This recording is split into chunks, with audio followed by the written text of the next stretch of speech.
तर ही काही ताजी दृश्य आपण आता पाहतो आहोत। या कंपनीच्या बाहेरच्या बाजूला काही गाड्या उभ्या होत्या, या गाड्यांना सुद्धा आग लागली आणि या गाड्यांची आग विझवण्याचं काम सध्या युद्धपातळीवर सुरू असल्याचं आपल्याला दिसतंय। या क्षणाची सगळ्यात मोठी आणि महत्त्वाची बातमी तुम्ही न्यूज 18 लोकमतवर पाहताय। डोंबिवलीत पुन्हा एकदा भीषण आग लागली आहे आणि या साधारण अर्ध्या तासापासून ही आग लागली आणि या आगीला विझवण्याचं काम सध्या युद्ध पातळीवर सुरू आहे। इथे या दृश्यांमध्ये आपल्याला दिसतायत साधारण 2 गाड्या तर आगीच्या भक्ष्यस्थानी पडल्याचं दिसतंय, पण पाठीमागच्या बाजूला उभा असलेला एक टेम्पो त्याला सुद्धा आग लागल्याचं किंवा तो जळून गेल्याचं आपल्याला दिसतंय। स्थानिक आमदार रवींद्र चव्हाण आपल्यासोबत जोडले गेले आहेत। चव्हाण साहेब, काय अपडेट्स आहेत, किती नियंत्रणात आली आग? खरं तर ही इंडो एमएन्स म्हणून जी कंपनी आहे, या कंपनीमध्ये आग लागली आहे। या कंपनीतील मॅनेजर आहेत, त्यांच्याशी मी बोललो आहे, सुधाकर पाटील म्हणून आहेत। त्या कंपनीतील सर्व कामगारांना त्यांना बाहेर काढण्यासाठी सांगितलं होतं, त्यांनी सगळ्यांना बाहेर काढलेलं आहे। आजूबाजूच्या कंपन्यांमध्ये आग लागू नये किंवा त्या सगळ्याचं प्रिकॉशन्स बाळगावं या दृष्टिकोनातून त्या ठिकाणी घटनास्थळी 5 ते 6 अग्निशामक दलाच्या गाड्या या आग विझवण्याचं काम करतायत। पोलीस यंत्रणा सुद्धा त्या ठिकाणी पोहोचली आहे।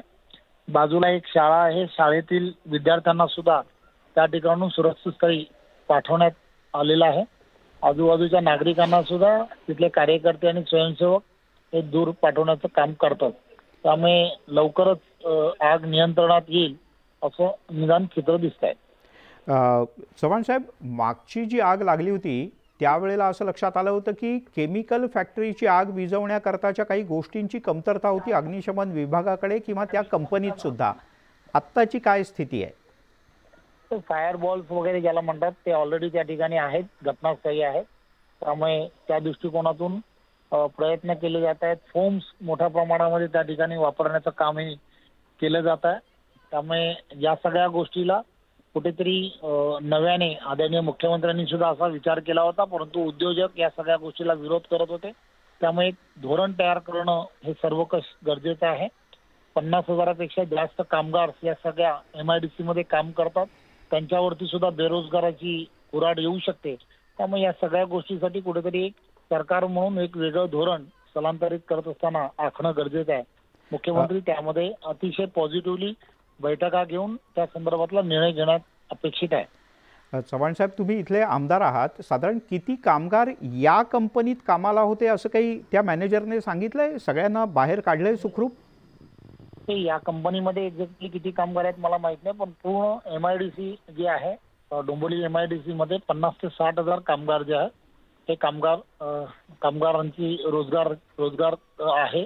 त्यामुळे या सगळ्या गोष्टीचा जेव्हा स्थलांतरित करण्याच्या संदर्भातला मुद्दा जेव्हा सुरू झाला तेव्हा तिथले असणारे उद्योजक आणि सरकार या संदर्भातली जेव्हा बोलणी सुरू होती त्यावेळेला या सगळ्यांचं भविष्यामध्ये काय करणार अशा सगळ्या गोष्टी जेव्हा पुढे आल्या, त्यामुळे सर्वकष एक धोरण या संदर्भातलं तयार करणं हे गरजेचं आहे असं मुख्यमंत्र्यांना त्यावेळेला निदर्शनास आलं।